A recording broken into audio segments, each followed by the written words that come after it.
Yes, it is 2022, the future, and yet there is still something special about writing with a fountain pen. This is a Lamy Safari. There are many like it, but this one is mine. It is 6 years old, and yeah, it is well chewed.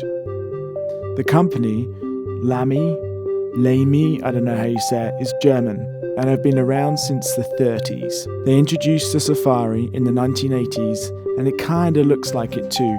The pen reminds me of a Swatch or a classic United Colours of Benetton advert. It was designed by two guys, Wolfgang Fabian and Bernd Spiegel, and is meant for new writers or young kids, and therefore has these cool grips, which makes it very comfortable to write with. That is one of the reasons why I love this pen more than any other fountain pen I've written with. It takes these T10 ink cartridges. Currently I have purple ink, but there are many other options on top of the usual blue and black you find in most pens. And that is the other reason why I love these pens so much. My own personal reasons aside, there are other excellent reasons that you should write with a fountain pen. Number 1. Ergonomic writing instruments like fountain pens have a positive effect on the development of fine motor skills. They reconnect you to the art of writing and using your hands to create. 2. Writing with a fountain pen promotes coordination and concentration. It is a conscious act to use a fountain pen rather than some cheap biro. Number 3. Writing with a fountain pen requires care. There is a knack to writing with a pen. There is resistance that you get from the paper when you write, but you're rewarded by writing with a fountain pen because the nib eventually wears into your own writing style. Number 4. A fountain pen slows down writing considerably.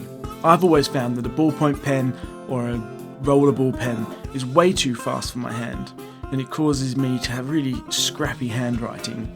The fountain pen slows me down and makes me think about what I'm writing, and for someone like me who has very bad handwriting, this is a very good thing. This is a Moleskine 2022 Day to a Page Classic Daily Planner in ice green. It is the 7th diary I have kept, and the 6th made by Moleskine. Despite appearances, Moleskine is a relatively new company, formed in Italy in 1997 by Francesco Franceschi. Their range of diaries and notebooks and other little accessories are all meant to harken back to like the 18th and 19th century in France, when these little notebooks were made in Paris by bookbinders.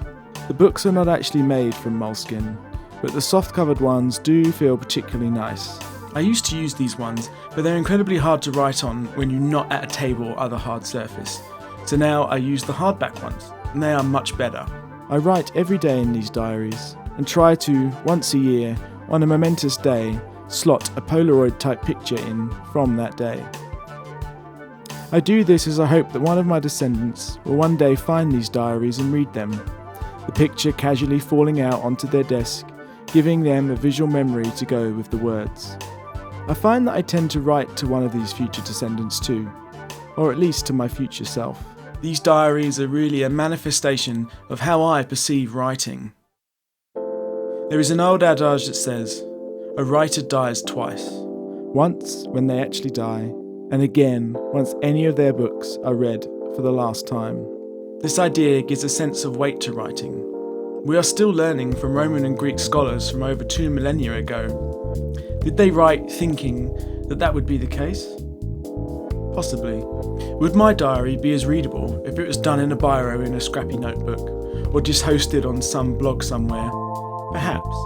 But I choose to write with a particular type of pen in a particular type of book, because it pays homage or just gives credit to this idea of writing as a skill that should be kept. There is a ritual in the process. There is even a ritual in obtaining the diaries. Inasmuch as I have a long-standing agreement with my wife that each year she buys me the next year's diary and a 5-pack of ink for Christmas, and that is all I get. This perhaps may feel like a pretty awful Christmas present to some, but being able to look at the diary on a daily basis and know that it was bought by my wife means it is a gift that keeps on giving long after the festivities are over. There are no other parts of my life where I write with such archaic instruments. At work I don't have a notebook or even post-it notes. Everything is done on my laptop deep inside Google. This daily exercise is the last remnant of a skill that up until I was the age of 19 was really important, not just for me, but for everybody.